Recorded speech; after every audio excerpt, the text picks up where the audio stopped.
Students, इस lecture में हम पढ़ेंगे tension and acceleration in a string when two bodies attached to the string are doing vertical motion. जब दो bodies को एक रस्सी के साथ अटैच किया गया हो और वो दोनों वर्टिकल मोशन कर रही हो, तो उस केस में जो रस्सी में टेंशन प्रोड्यूस होगी और बॉडीज़ में जो एक्सेलरेशन प्रोड्यूस होगा वो हमने इस लेक्चर में फाइंड करना है। सबसे पहले अगर हम टेंशन की डेफिनेशन देखें तो टेंशन में be also termed as tightness in a string. जब भी किसी रस्सी को खींचते हैं तो उसमें जो टाइटनेस प्रोड्यूस होती है उसको कहते हैं टेंशन।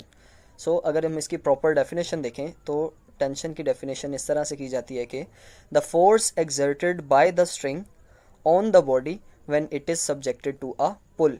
यहाँ पे अगर हम इस डायग्राम को देखें, इस डायग्राम में हमने इस डोरी के साथ एक मैस लटकाया हुआ है। अब मैस को जब हम नीचे लटकाएंगे तो मैस का वज़न नीचे की तरफ अमल करेगा, जिसकी वजह से रस्सी जो है वो टाइट हो जाएगी। अब इस टाइटनेस की वजह से रस्सी इस मैस के ऊपर फोर्स लगाएगी, जिसको यहाँ पे हमने शो किया है टेंशन के ज़रिए। सो जितनी टाइटनेस ज़्यादा होगी इस डोरी में या रस्सी में, उतनी टेंशन भी ज़्यादा होगी। टाइटनेस को भी हम टेंशन के तौर पे यूज़ कर सकते हैं।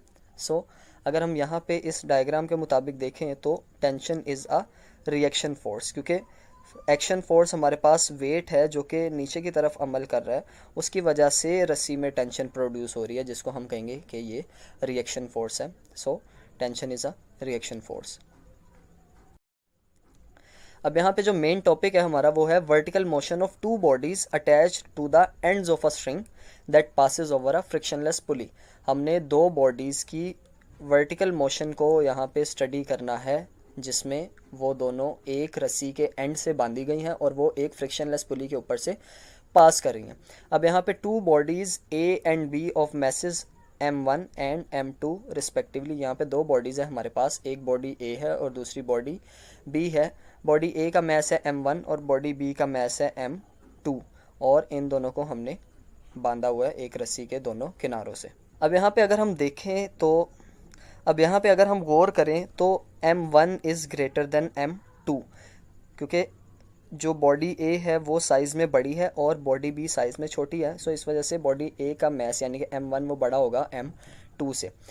M1 ज़्यादा, इसी वजह से बॉडी ए जो है वो नीचे की तरफ मूव करेगी और बॉडी बी ऊपर की तरफ मूव करेगी, क्योंकि ये दोनों एक ही रस्सी से कनेक्टेड हैं और दोनों की motion at the same time हो रही होगी। जैसे जैसे बॉडी ए नीचे की तरफ जा रही होगी वैसे वैसे बॉडी बी ऊपर की तरफ जाएगी। सो अब यहाँ पे जो चीज़ नोट करने वाली है वो ये है कि both the bodies will have same acceleration, क्योंकि दोनों बॉडीज़ एक ही रस्सी के साथ कनेक्टेड है और जितनी एक्सेलरेशन से बॉडी ए नीचे की तरफ जाएगी उतनी ही एक्सेलरेशन से बॉडी बी ऊपर की तरफ जाएगी। सो दोनों का एक्सेलरेशन सेम होगा, डायरेक्शन दोनों की अपोजिट होगी लेकिन वैल्यू दोनों की सेम होगी।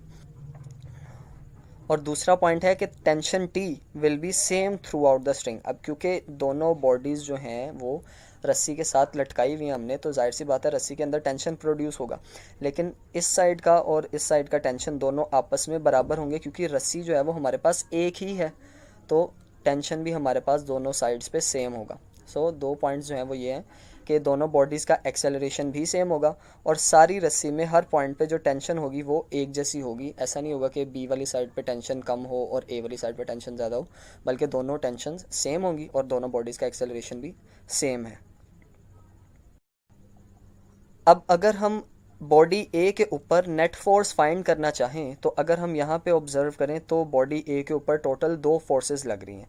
बॉडी ए का वेट नीचे की तरफ और टेंशन टी ऊपर की तरफ, ये दोनों फोर्सेस जो हैं वो बॉडी ए के ऊपर अमल कर रही हैं। अब अगर हम इन दोनों को कंबाइन करते हैं, इनको सम करते हैं, तो हमारे पास इसके ऊपर लगने वाली नेट फोर्स हासिल हो जाएगी। सो हम नेट फोर्स को अगर यहाँ पे एफ से शो कर दें तो वो बराबर होगी W1 माइनस टी के।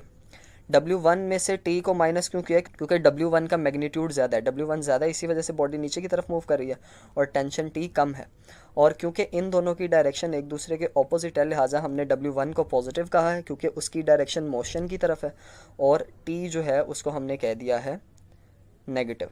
सो यहाँ पे नेट फोर्स की इक्वेशन आ जाएगी F is equal to W1 minus T. अब net force according to second law of motion हमें पता है F is equal to MA होता है। अब क्योंकि हम बॉडी ए की बात कर रहे हैं जिसका मैस M1 है, लिहाजा F is equal to MA में हम M के साथ 1 लगाएंगे तो ये आ जाएगा M1A, यानी कि यहाँ पे ये शो कर रहा है मैस 1, और W की जगह हम यहाँ पे लिख सकते हैं कि as W is equal to M G, so W1 is equal to M1G। तो यहाँ पे हमने W1 की जगह M1G लगा दिया और टेंशन एज इट इज़। ठीक है, तो ये हमारे पास इक्वेशन आ गई M1A is equal to M1G minus T, जिसको हमने कह दिया इक्वेशन नंबर 1। अब अगर इसी तरह हम बी बॉडी के ऊपर लगने वाली नेट फोर्स निकालें तो वो भी नेट फोर्स को हम F से अगर शो करते हैं तो वो आएगी T माइनस W2। अब यहाँ पे बॉडी बी की अगर हम बात करें, इसके ऊपर भी दो फोर्सेस अमल कर रही हैं, एक टेंशन और एक उस बॉडी का वेट। लेकिन यहाँ पे क्योंकि बॉडी ऊपर की तरफ मूव कर रही है, इसकी वजह से हमें पता है कि टेंशन यहाँ पे ज़्यादा है और वेट कम है, क्योंकि जिस फोर्स की वैल्यू ज़्यादा होती है बॉडी उसी डायरेक्शन में मूव करती है। तो टेंशन की वैल्यू ज़्यादा है और वेट यहाँ पे कम है, तो हम टेंशन में से वेट को माइनस कर देंगे। और टेंशन यहाँ पे हम पॉजिटिव ले रहे हैं क्योंकि टेंशन की डायरेक्शन मोशन की डायरेक्शन की तरफ है, तो टेंशन माइनस W2। अब F की और W2 की यहाँ पे अगर हम वैल्यू लगाएं तो क्योंकि बॉडी B की बात हो रही है तो F की जगह आ जाएगा M2A, क्योंकि बॉडी B का मैस था M2। So F is equal to M A यानी कि M2A, tension as it is, और W2 की जगह हमने लिख दिया M2G। सो इसको हमने नाम दे दिया इक्वेशन नंबर 2 का। अब ये हमारे पास है net force on body A और ये है net force on body B। अब इन दोनों इक्वेशन को यूज़ करके हमने टेंशन की वैल्यू और एक्सेलरेशन की वैल्यू निकालनी है। सो पहले अगर हम एक्सेलरेशन की वैल्यू निकालना चाहते हैं तो उसके लिए हमें इन दोनों इक्वेशंस में से टेंशन को ख़त्म करना पड़ेगा, यानी कि टेंशन को एक्सक्लूड करना पड़ेगा। तो टेंशन अगर हम देखें इस इक्वेशन में पॉजिटिव है और इस इक्वेशन में नेगेटिव है। अगर हम इन दोनों को ऐड कर देते हैं तो नेगेटिव की टेंशन और पॉजिटिव की टेंशन आपस में एक दूसरे को कैंसिल कर देंगी। सो हमारे पास सिर्फ एक्सेलरेशन रह जाएगा।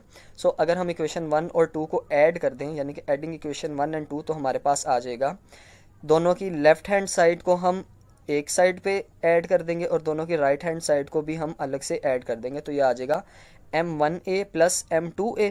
यहाँ पे दोनों की लेफ्ट हैंड साइड को हमने ऐड कर दिया और इधर आ जाएगा M1G माइनस टी, ये इधर की राइट हैंड साइड, और प्लस T माइनस M2G, ये इक्वेशन 2 की राइट हैंड साइड। ठीक है, अब यहाँ पे ये वाला माइनस की टेंशन और प्लस की टेंशन जो थी इन दोनों ने एक दूसरे को कैंसिल कर दिया, तो हमारे पास इक्वेशन आ गई M1G माइनस M2G। ठीक है, क्योंकि ये वाली जो दोनों टेंशन है अब ये ख़त्म हो गया और ये जो लेफ्ट हैंड साइड थी ये एज इट इज़ आ गई है। ठीक है, अब इन दोनों टर्म्स को अगर हम देखें तो यहाँ पे हमारे पास दोनों में से एक्सेलरेशन कॉमन है, और इधर अगर हम देखें तो यहाँ पे हमारे पास G यानी कि ग्रेविटेशनल एक्सेलरेशन कॉमन है। तो हमने जब दोनों को कॉमन ले लिया तो यहाँ आ जाएगा M1 plus M2 into acceleration, और यहाँ आ जाएगा M1 minus M2 into G। ठीक है, अब हमने एक्सेलरेशन की वैल्यू फाइंड करनी है, तो इसके लिए हम क्या करेंगे, ये जो ब्रैकेट M1 प्लस M2 वाली इसके साथ मल्टीप्लाई हो रही है, इसको हम इक्वेशन की दूसरी साइड पे ले जाएंगे। अब जब इक्वेशन की दूसरी साइड पे लेके जाएंगे तो यहाँ पे ये पहले मल्टीप्लाई हो रही थी, इस तरफ आके ये डिवाइड हो जाएगी। सो इक्वेशन हमारे पास बन जाएगी acceleration is equal to M1 minus M2, जो कि ये हमारे पास मौजूद था, divided by M1 plus M2, जो कि यहाँ से हम दूसरी तरफ लेके आए हैं, और साथ G जो है वो एज इट इज़ आ गया। तो ये फॉर्मूला हमारे पास आ गया है एक्सेलरेशन कैलकुलेट करने के लिए। अब यही एक्सेलरेशन बॉडी A की भी होगी और यही एक्सेलरेशन बॉडी B की भी होगी।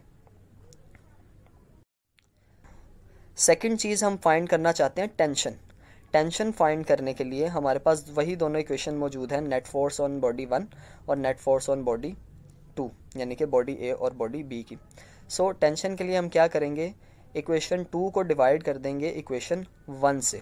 सो लेफ्ट हैंड साइड से डिवाइड हो जाएगी और राइट हैंड साइड से डिवाइड हो जाएगी। तो यहाँ पे हमारे पास आ जाएगा M2A, यानी कि ये इक्वेशन 2 की left hand side, divided by M1A equation 1 की लेफ्ट हैंड साइड। ठीक है, तो ये हमारे पास ये टर्म आ गई, और इस साइड पे भी जब हम राइट हैंड साइड को इसकी राइट हैंड साइड से डिवाइड करेंगे तो ये आ जाएगा T माइनस M2G, ये एज इट इज़ आ गया, और डिवाइडेड बाय इक्वेशन 1 की राइट हैंड साइड यानी कि M1G माइनस T। अब ये हमारे पास एक इक्वेशन आ गई है जिसमें हमने दोनों इक्वेशंस को डिवाइड कर दिया। अब इसको फर्दर सॉल्व करने के लिए हम इन दोनों को क्रॉस मल्टीप्लाई कर देंगे, यानी कि ये वाली जो टर्म है ये उधर जाके मल्टीप्लाई हो जाएगी और M1A इधर आके मल्टीप्लाई हो जाएगा। सो यहाँ पे हमारे पास इक्वेशन बन जाएगी, ये M1G माइनस टी जब उधर जाएगा तो ये आ जाएगा M1G minus T multiplied by M2A। ठीक है। इसी तरह ये m1a भी इधर जाके जब मल्टीप्लाई हो जाएगा तो ये आएगा m1a multiplied by t minus m2g। अब नेक्स्ट स्टेप में हमने क्या करना है, इस m2a को इन दोनों टर्म्स के साथ बारी बारी मल्टीप्लाई करना है। तो जब इसको हम पहली के साथ करेंगे मल्टीप्लाई तो ये आ जाएगा m1 m2ag, क्योंकि m1 m2ag मैंने ज़रा अरेंज करके लिख लिया। और जब t के साथ करेंगे तो ये आ जाएगा m2a और साथ आ गया t। यही काम हमने इस साइड पे भी करना है कि m1a को इन दोनों टर्म्स के साथ मल्टीप्लाई करना है। तो ये आ जाएगा m1at माइनस m1 m2ag, ठीक है। तो यानी कि हमने क्या किया, m1a को इन दोनों के साथ बारी बारी मल्टीप्लाई किया तो हमारे पास ये दोनों टर्म्स आ गए। अब अगर हम गौर करें तो इस तरफ की जो दोनों टर्म्स हैं उसके अंदर एक्सेलरेशन मौजूद है, और इधर भी अगर हम देखें तो इन दोनों टर्म्स में भी एक्सेलरेशन मौजूद है। तो यहाँ से भी हम एक्सेलरेशन कॉमन ले लेंगे और इधर से भी एक्सेलरेशन कॉमन ले लेंगे। तो जब एक्सेलरेशन कॉमन ले लिया हमने तो ये बन जाएगा m1 m2g माइनस m2t, और इन दोनों से एक्सेलरेशन कॉमन लेके ये बाहर आ गया। इस साइड से भी जब हमने एक्सेलरेशन कॉमन ले लिया तो ये हमारे पास आ गया a into m1t minus m1 m2g। अब ये एक्सेलरेशन और ये एक्सेलरेशन एक दूसरे से कैंसिल हो गए और पीछे इक्वेशन हमारे पास रह गई m1 m2g माइनस m2t, और इधर भी हमारे पास जो ब्रैकेट के अंदर वाली टर्म थी सिर्फ वो रह जाएगी m1t माइनस m1 m2g। अब हमने करना क्या है कि अब यहाँ पे अगर हम देखें तो एक टर्म में g है, एक में t है, इधर भी एक में t है, एक में g है। तो हमने t वाली दोनों टर्म्स को एक साइड पे कर लेना है और g वाली दोनों टर्म्स को एक साइड पे कर लेना है। तो जब t वाली दोनों एक साइड पे की तो ये आ जाएगा m1t प्लस m2t, और इधर से ये वाली जो दोनों टर्म्स थी इनको जब हमने इकट्ठा किया तो ये आ गया m1 m2g plus m1 m2g, क्योंकि ये m1 m2g जो है ये भी m1 m2g है और ये भी m1 m2g है, तो ये दोनों आपस में प्लस हो गई और ये m1t और m2t आपस में प्लस हो गई। सो अब इन दोनों में से t हम कॉमन निकाल सकते हैं। सो जब t कॉमन लेंगे तो ये पीछे रह जाएगा m1 प्लस m2 और साथ आ गया t। अब यहाँ पे ये वाली जो दोनों टर्म्स हैं m1 m2g और ये m1 m2, ये दोनों सिमिलर टर्म्स हैं, तो इसके साथ हम क्या करेंगे, जब दोनों को प्लस किया तो ये बन जाएगा 2m1 m2g, क्योंकि ये दोनों सेम थी तो ये साथ इनके 2 आ गया। अब यहाँ पे हमने फाइंड करनी है टेंशन। सो टेंशन को अगर हम अलहदा कर लें तो m1 प्लस m2 जो इसके साथ मल्टीप्लाई हो रहा है इक्वेशन की दूसरी साइड पे आके डिवाइड हो जाएगा। सो टेंशन का फॉर्मूला हमारे पास हासिल हो जाएगा 2m1 m2g divided by m1 plus m2, यानी कि ये जो m1 प्लस m2 थे ये इधर आके डिवाइड हो गए, तो हमारे पास ये जो है फाइनल इक्वेशन आ जाएगी टेंशन के लिए। अब यही टेंशन इस साइड पे भी होगी डोरी के और यही टेंशन इस साइड पे भी होगी, क्योंकि हमने कहा था कि सारी की सारी स्ट्रिंग में जो टेंशन की वैल्यू है वो सेम है, जो कि है 2m1 m2 over m1 plus m2 multiplied by g। सो ये आ गया हमारे पास टेंशन का फॉर्मूला। उम्मीद करता हूँ कि आपको वीडियो पसंद आई होगी। अगर वीडियो पसंद आई है तो इसको लाइक कर दें, चैनल को सब्सक्राइब कर दें अगर अभी तक नहीं किया तो, और बेल आइकन को भी प्रेस कर दें ताकि अगली आने वाली वीडियोस के नोटिफिकेशन भी आपको मिलते रहें। वीडियो को अपने दोस्तों के साथ शेयर करें ताकि वो भी इससे फ़ायदा हासिल कर सकें। मिलते हैं आपसे अगली वीडियो में, तब तक के लिए अल्लाह हाफ़िज़।